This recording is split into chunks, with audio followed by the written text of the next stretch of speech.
Alright, so pag-usapan naman natin ngayon yung software ng Roxinag Pro. Nung unang inopen ko yung application, ni-require ako mag-update ng firmware. Hindi naman ako nagkaroon ng problema. Smooth naman yung pag-update. So tara, pag-usapan na natin yung software. So dito sa tab na to, ito yung parang pinaka main key remapping na page. Meron kayong dalawang option paano mag-remap ng key and napakadali lang gamitin. So yung una, pag-click mo dito, pwede ka nang mamili ng mga different keys dito. Tapos may mga shortcuts din dito. Yung isang option naman is right-click. So pwede mo siyang iset to default key, disable, and of course, pwede kang mamili ng different other functions dito. Ito yung mga typical na functions na makikita nyo rin sa ibang software. Ayan. So madali lang siyang gamitin. And ang nagustuhan ko dito, pwede mong i-remap yung FN key. So pwede mo siyang ilipat sa function. There you go. So yun naman yung kagandahan nitong virtual keyboard kasi syempre, yung ibang key hindi mo pwedeng basta i-type lang, like yung FN, hindi mo naman matatype yan. So, pwede mo siyang hanapin dito naman sa virtual keyboard. Na-try ko na to, gumagana siya. Pwede mo ilipat yung FN key dito. And pwede kang mamili between momentary and toggle. Tapos, of course, meron din tayong top layer and of course, yung secondary FN layer. So, madali lang siyang gamitin, guys. And very intuitive din siya. Tapos, pwede kang gumawa ng different profiles dito. Sa susunod na tab, we have the macro. Hindi ako masyadong into macro. Hindi ko na in-explore to. So, kayo na lang bahala mag-explore niyan if you're into that.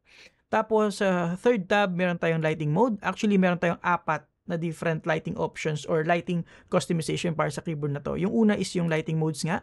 So, ito yung parang pinaka-basic. Yan. So, lahat ng different lighting effects. Kung makikita nyo, real-time din or mabilis yung pag-apply sa keyboard pag nagpapalit kayo dito, which is good. Yung isa naman is yung user lighting or custom lighting. Dito naman sa option na to is pwede ka mag-set ng sarili mong lighting effects or lighting colors kung gusto mo. Tapos pwede ka rin mag-set ng different layers. Tapos meron pang isa, real-time lighting naman. Ito, hindi ko alam kung ano yung kaibahan nito dito sa lighting mode, pero meron ka din ditong option na to. Tapos yung pang-apat is music rhythm. Yan, makikita nyo. Sumasabay siya sa tugtog. Meron ako pinapatugtog sa background na music. So, meron tayo ditong visualizer. Ngayon, may mga nabasa ako sa RAC group na may issue daw sila sa color accuracy ng LEDs ito. And I can see that on some of the colors, especially sa purple, let's say. Pag pumili ka dito sa dito sa keyboard mismo, pag pumunta ka sa purple, wait lang. Ayan, purple, makikita mo medyo reddish siya or pinkish. Ito, pakita ko. Ayan. So, kung makikita nyo, medyo parang orange or red siya or pink siya. Or, basta hindi siya purple. Kasi nga, yung top housing is yellow. Pero kung makikita nyo rito, even kahit yung LEDs mismo, medyo pinkish pa rin siya. So, hindi siya sobrang accurate kung gusto mo yung purple. Yung white, sinasabi nila hindi rin daw accurate. Pero kung makikita nyo dito, accurate naman siya, white naman siya. Yun nga lang, yung housing nga kasi is yellow. So, nagkakaroon ng yellow tint. So, gusto ko lang i-clarify yun.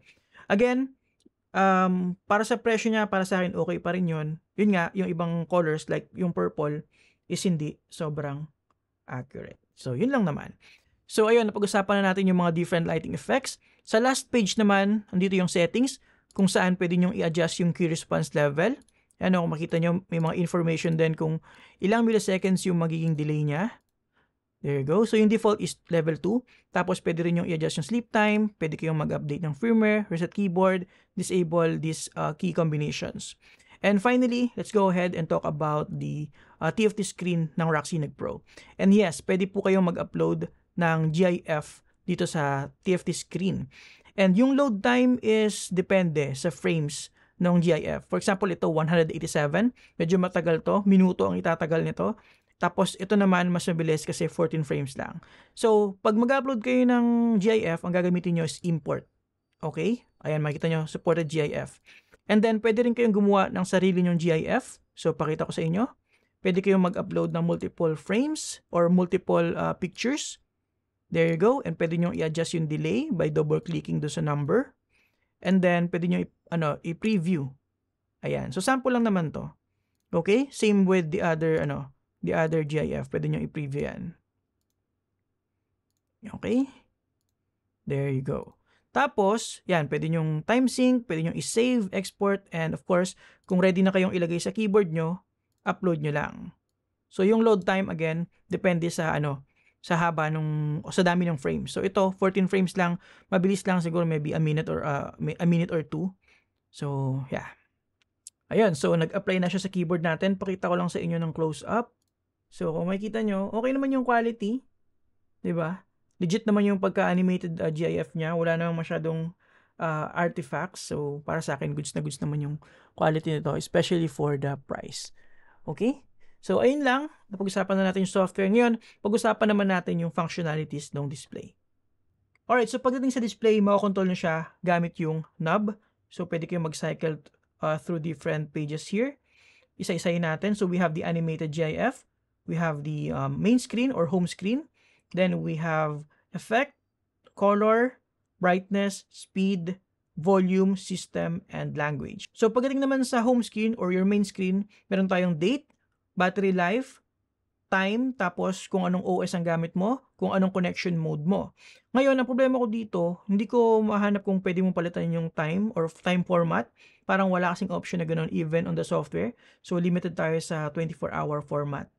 So, aside from that, susunod, meron tayong lighting effects. So, madami to, hindi ko napapakita sa inyo. Tapos, merong color, pag-usapan na natin yung kanina, brightness, speed ng animation, volume, and pag-change between Windows and Mac OS, and language between Chinese and English. Now, may nagtatanong, paano kung gusto kong gamitin yung volume knob as an actual volume knob and mute button? Ang gagawin mo lang is press Fn and volume knob. Magiging ano na siya, magiging volume na to. Makita nyo, hindi ko na nakokontrol yung screen. Pero nagbabago na yung volume ng operating system ko or yung speakers ko. So, Fn plus knob lang ulit kung gusto nyo gamitin as a control para sa screen.